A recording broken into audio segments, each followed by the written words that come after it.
Hey there, everybody, and welcome to the Happiness Jungle TV show with yours truly, Lyn-Dee Eldridge, your Chief Happiness Officer. And you know, friendships are very, very precious. And I got to meet this fabulous lady who has already been on the show one other time, but she is so amazing, and we have built such an amazing friendship. She's an author, she's an inspirer, she's a speaker. She's out to make a difference in the world. And today we're going to learn just about friendship and so much more. And today's show is called Friendship. Friendship is a journey, and it truly, truly is a journey when you come to understand trust and loyalty and how you could really count on friends. And this is one lady that really inspires me inside and out. And without further ado, I want to introduce you to Minx Boren from West Palm Beach, Florida. Minx, can you hear me? I can hear you, and I can see you, and I can see that smile. I am so thrilled that you're with me for the next 27 minutes at least. And since we have spoken, you are just doing so many fabulous things. You are now, there's another book in the works, and I believe it's coming out next week. I want to talk to you about that. But share with our audience exactly what it means to have that friendship and to make sure that the journey of a friendship is really authentic. So I have been blessed in the course of my life with so many friendships. Where I want to start is by telling you an aha moment, which is part of what my newest book is about, lots of aha moments. Years ago, I wrote a book called Vision Heart. And it was about looking at our strongest values. What is it that motivates us? What keeps us going? What keeps us alive? And we went through this whole soul-searching, deep inquiry into our childhood and the values we grew up with, and then the values of our adulthood, and on and on and on. When it was all over, the bottom line was, aha, my highest value is relationship. So I stopped making myself wrong for every time I failed to get anything on my to-do list done because a friend called with either something wonderful or something challenging to tell me, and I turned away from everything else, and we were just present to each other. So eventually I said, maybe I should find a career where what I love to do, which is to be in wonderful connective relationships, is what I do. And so I became a coach. And that was kind of this just, a whole other way of being. Wow. So you have been inspiring me since the day that we met, and I think it's almost like a year and a half that we met. And again, just learning more and more and more about you, just learning about your gumption to keep on going to help the world be a better place. That is really my true love for you. And we've just created a friendship that I will cherish for the rest of my life. So I truly, truly appreciate you. And you're an authentic woman. And that's one of the things that I love about you, is that you're authentic. And there are so many people out there that, like you shared, are having even challenges in relationships. And I like what you say. You are being there. You are present at the moment for when your friend needed to speak with you. And sometimes we just need to be an ear for one another, not always a sounding board or a voice. And that's one of the things that you are an expert in, huh? What you triggered, what I just thought of as you said that, is there's a chapter, I'm trying to remember which book it's, I've written 16 books, so I don't know remember where they're in, but stop, listen, wait. So that it's when we stop long enough before we come out with all our good ideas and all our good answers, just stop and listen. What is somebody asking for? What do they need in that moment? What does friendship mean to them in that moment? And then wait until you get a clear inside answer, your true inner voice saying how to move forward. And usually it's really by just sharing love, because offering advice is very much like a pointed finger. It doesn't do anything for either of you. It's like, you should. Well, how do I know what you should do? All I know, especially as a coach and as a friend, is that if I listen, I will hear what you need next and come from that place. I like it. It reminds me of something that I say and I practice and I preach from all stages, is don't react, wait to respond. Yes. It's the difference of when you engage what's called your reptilian brain, and then when you let it go to your frontal cortex, which is where you actually can marry your intuitive, instinctual first reaction to a broader, more connective, heart-based response. Yeah, I love it. I love it. I want to hear about your new book. I'm dying to hear about this new book because I can't read it yet because it's not out yet. I want you to share what you would love us to all know about this fabulous new book that is coming out. I think the first thing I want you to know, because it's the thing I'm learning along the way of doing it, is this book was actually first finished 2 years ago.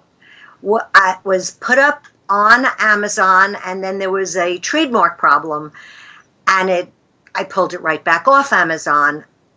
And the details of that are not important, but what I've learned to do in life is to stop and ask, if this is not going according to plan, what am I not seeing? What do I need to know or do differently? So I waited 2 years. I also broke my wrist during that time. I couldn't write. All kinds of things happened to conspire against this book coming out too early. And then actually a month ago, I was in Durango at someone's ranch and had a couple of weeks just with nothing much to do, just quiet time. I pulled out the book and reread it. And reread it from where I am now, what I've learned, because we're always learning, and then rethought, how do I want to do this and say this? So I leaned it more toward a coach approach. I mean, the gift of the book is it's about questions, because a coach approach is really all about a process of inquiring. If I ask a good question, I should be able to shut up for 20 minutes and give someone a chance to process it. Then I know I'm doing my job well because I don't have someone else's answers. Mm-hmm. So the book is called Decades of Gratitude, Gusto, Grit, and Grace, because I'm writing it from the point of view of being 74 years old. So I've had a bunch of decades in there. And what I know is that those 4 G's, gratitude, gusto, grit, and grace, anchor me. It's when we were talking before about stop, listen, wait. Stop, listen from a place of grace, from a place of an open heart, from a place of gratitude for even being in the conversation, and move from that place always. And that's what the book's about. And it's 39 chapters in 3 different sections, all about aha moments when I learned yet one more thing about how to be or not be in the world. And not just my experiences, but I've been coaching for 20 years. And so it's a lot of my clients and a lot of my friends are all part of this journey. And what it's meant to be is just to inspire others to find their own gratitude, gusto, grit, and grace. Wow. And I love it because you didn't quit on it. You know, most people, if they had to go ahead and put something up and take it down, they throw it in the trash. And I think to myself, that's silly. You know, maybe it's just time that you needed. So I'm so happy that you share that. And I hope that our audience understands that your ideas, your thoughts, and your planning, it just not be the right time, just like you said, because you still had to go through things. And now is the time. So I'll tell you one more story because it speaks to exactly what you're talking about. Now I've got it. I've got a new title. The whole thing's working, and I cannot find a cover that works. It's just not coming together, and it's becoming crazy making, and I'm not. So once again, I stopped. I happened to have 4 days off because the book couple that is working with me, who are fabulous, went away because it was their anniversary. So I had these 4 quiet days before I had to be on deadline. And I asked that same question, what am I not seeing? Why, if this is not moving forward with grace, then what is it that I'm missing? And at 4 o'clock in the morning, sitting with my journal and just scribbling and doodling, I came up with the title that I'm now using. And then once I had the title, the book cover just showed up. It's fascinating. There are so many serendipities in the world if we just stop, listen, wait until the right thing, until all of a sudden we know somewhere in our gut that, okay, it's right now. and then it moves forward. Yeah. Yeah. It's always from head to heart to the gut, and the gut is the final. And I love how you said that. It wasn't until you came up with the title that the cover started to show itself. And I'll agree with you on that. With the books that I have written, it was the same thing. I didn't even have a title. I was just writing and writing and writing. And it wasn't until the end of the books that I said, what are these books going to be called? And it's exactly what you said. Just stop, listen, and wait. I love that. And it happened. And so I applaud you for that. And I'm so happy that you share that, because everybody thinks that it has to start with the cover and then it has to start with the ending. And sometimes that's just not the way it goes. Mm-hmm. Yeah. Sometimes you think it has to start with the beginning, and sometimes you write the beginning last. Yeah. Because as it comes together, you understand your starting point in a way that you didn't before. It's a fascinating process if you can trust yourself. The word trust. Right, of course. Mm-hmm. And that's no different than going back to the conversation we were having about friendship. How much of friendship depends on trust, and what happens when that trust disappears or hides for a while. I can remember a very long time friendship. We go back, 45 years, let's say, something like that. And we had somewhere in the middle some hiccups, and literally had what we call the between years, where we simply needed to walk away. Something wasn't working. We weren't doing our friendship well. We weren't being in friendship in the way I didn't feel supported, she didn't feel supported. And so we walked away, and we came back years later. Actually, we came back in part because I heard that one of her parents had died. And even though we hadn't been in touch, I knew her parents very well for a long time. And I called and said, do you need anything? And she said, I need our friendship again. And she said, will you hear me out? And in that interim, she had gone through therapy and learned some things about herself. Mm-hmm. And I had made some changes in my own life and grown up in some ways. And so we began again. So friendships, we always think there's a begin, and got to be loyal all the way to the end. Well, yes. And sometimes you need to stop, listen, wait until, and give some space, some breathing space. What's that beautiful line? Let there be spaces in your togetherness, and let those spaces be filled with love. And so we have a way of what we think a friend should do, and when they should show up, and when they're doing it to your liking or to your specifications, without looking at what's so for them. What are they feeling? Where are they coming from? What are they making their judgments or assessments through? And it may not be the same. So you need to go back and stop and communicate with all the grace you can, with all the gratitude, with all the gusto for that relationship, and with all the grit that it takes to keep a friendship or a marriage or anything that's long time going. That's right. Wow, you literally touched my heart, so much so that I have a tear coming out of my eye. Oh. Yeah, you did. You you made the Happiness Jungle Chief Happiness Officer cry because you're so spot on. And friendships and relationships, they could be very, very precious, and then they can go through, just like anything else, some kind of challenges. And when you take that break, and it could be just like you said for a while, but then there's a purpose and there's a reason why you come back, which there was, because unfortunately the parent passed. All of a sudden it came back together, and it came back together because the both of you grew. Because if one of you don't grow, it's still stuck where it is, where it becomes back into the acquaintance mode, is what I call it. Yeah. And that's okay. There's nothing wrong with that either.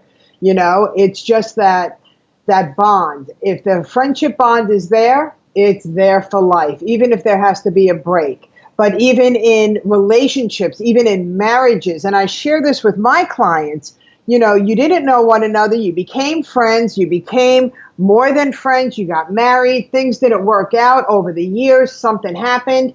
and now you have separated, but why can't you keep the special friendship that was there at the beginning? Or do you just want to go back to being acquaintances?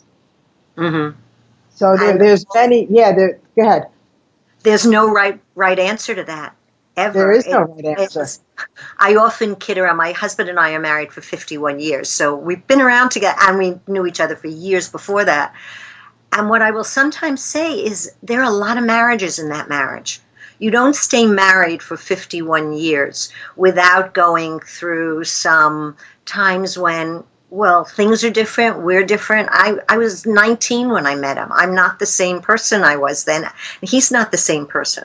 So how do we do this newly? Because we need to reconsider each other. What's important to you now? What's important to me now? He retired and I first went on for a whole new career. So we had to, well, what is this going to look like? How are we going to juggle this? So we do that all the time. If we're wise enough to stay present, back to that first conversation we were having, if we're wise enough to pay attention to what's happening now and just be in that experience without any judgments about how it should be, or it used to be different. Well, I used to make a dinner party every other week. That was good. That was then. I had a great time. I'm really a good cook. And that's not now. So can you be married to me and love me if I don't make dinner parties? And we do it differently now. It's all of that. It is all of that. And it's all about that flexibility of the adjustment and the accepting as we grow. And I applaud you for being married so long. You know, we don't hear about marriages sticking and staying. Maybe it's because it's easier to get divorced. Maybe it was just such a challenge. But everything, it's work. Relationships are work. And you bring something to the table that I know other people, our audience, is going to, after they watch this episode, they're going to go, huh, and they're going to have their aha moments. And if they need to go for counseling or coaching, that's a beautiful thing because that's acceptance of growth. Would you agree with that? Absolutely. Absolutely. Yeah. And sometimes you just need something as simple as, I had a friend who called me, it was the Jewish New Year, and she does this every year. And she said to me, in honor of the year passing and the year beginning, is there anything that I have done that has upset or offended you? And is there anything that we need to do to keep our friendship solid and whole? Which led to a conversation, a beautiful conversation. And that's a nice thing to do, whether it's in a marriage. My husband and I used to kid around because we'd go for our anniversary dinners very often alone and have like this 1 year renewable contract conversation. Okay, so we're going to renew and what's not working and what's working. But it's the same thing in a friendship, to always assume that it's going to be the same. And also, one of the things we do in friendship is we sometimes, I don't want to say take for granted, but we back burner. When new things are happening and we're very busy, we just, well, they're there. Well, yes and no. So if someone pops into my head, someone did this morning, and I was concerned about how she was feeling, I just sent a text, you popped into my head, are you okay? And we'll probably speak in, yeah, I'm fine. Interesting, you popped into my head. I had a terrible stomach ache last night. So sometimes just listening to our gut, we know that something's going on, and we just feel that feeling to reach out and to keep the friendship new and fresh and alive, because it lives in each moment. It doesn't rest on its laurels, or it doesn't rest well on its laurels. That is so true. And I live my life that if I think about you and we haven't spoken in some time, I reach out to you because there is a reason. There's something. The reason that you popped up into my head, we haven't spoken in however long that is. And I have got to reach out to you to say, is everything okay? How can I serve you? Is there anything that I could do for you? And inevitably, just like you said, whether it was a bellyache or something traumatic going on in their lives, there's a magnetic connection in friendship. And that's when you know the friendship is real and authentic, and it's a lifetime. It's a lifetime. And I love that. And I love the gratitude, and I love the forgiveness, because when you have gratitude and you can constantly understand the value of gratitude. What does gratitude mean to you, Minx? What does gratitude mean to you? It's an ongoing reverence and appreciation for the gift of life above anything else. Just you start there. The sky, the earth, the food that we get to on our table, all of that. But I'd love to peel the onion a little bit more on gratitude and look at that next level. So we understand gratitude in the big sense, and I'm grateful to be alive. And I keep a gratitude journal. I've been keeping a gratitude journal for almost 20 years now. So it could get really boring, because every day I could say, I'm grateful for my son, and I'm grateful for my friends, and I'm grateful for my husband. And that remains true. And in each moment, I'm grateful to my husband because today on the way home, he stopped at the grocery store and he knew I was running out of celery. And I have celery juice every morning, and just picked up celery for me to make juice.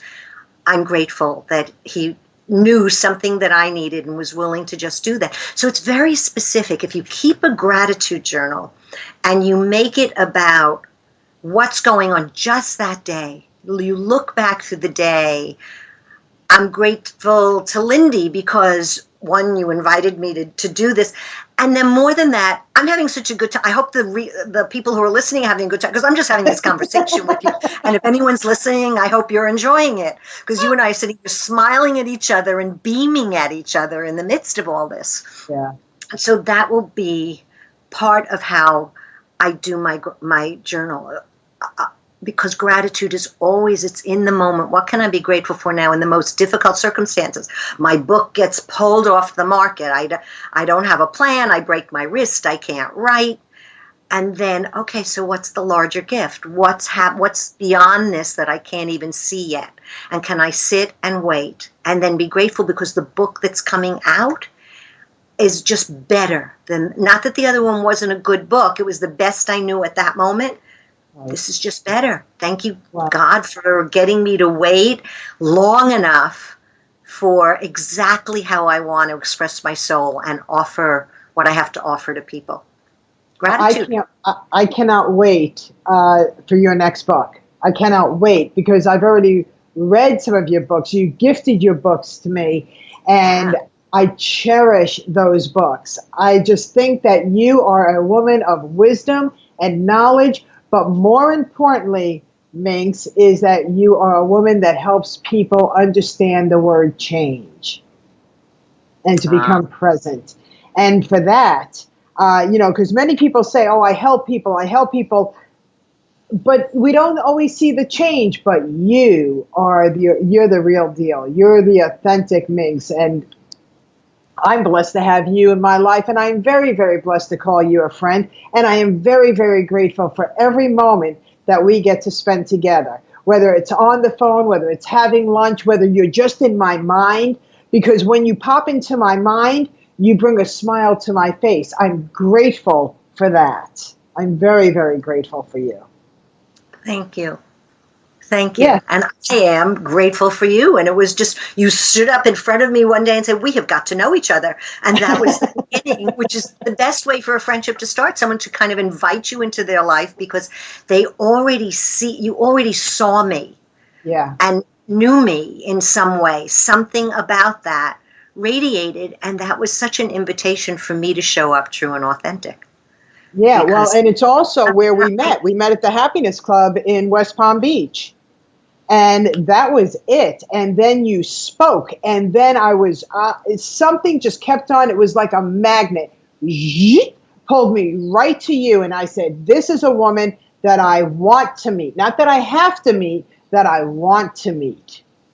And how can I serve and help her become whatever more that she wants to become? How can I serve her? Because that's what I felt. I felt that you were serving so many, and you do. Well, how can I serve you? That's where I was coming from, a place of love and appreciation and gratitude and sincerity, because it's very rare that you're in a closed quarters that you could feel that magnet just pulling you towards a positive force, even more positive than me. So you gave me a lot. Thank you. It's interesting when you say that we all as humans, how can we serve? It's so important. It fills our heart. It makes a difference in the quality of our lives. It leads to flourishing lives, which is a whole other conversation. But the other side of that, which you just learned again recently and have learned through your healing journey, there's that piece of how can I allow someone to serve me? We're so good at giving it and showing up and what can I do for you? And then very recently, and also when my wrists were broken, I can think of tons of times where I needed to ask to be okay enough, trust someone enough to ask and say, I'm not okay right now, or I need help right now, or I can't do this alone right now. And that's a whole other level of friendships. It's sometimes way easier to give than to open up and just receive and say, okay. Mm-hmm. Amen. And with that, we have run out of time. And I am so grateful that that's where we're closing off, because I think it's a very important component. And for you, Minx, I adore you. I worship you. I love, love, love, love, love you. And I cannot wait to share lunch with you again. How can people get in touch with you real quick, Minx? CoachMinx.com. CoachMinx. There you go. She is a true gift and a treasure in your life. We never said that life was easy, but we did say that you could be happier.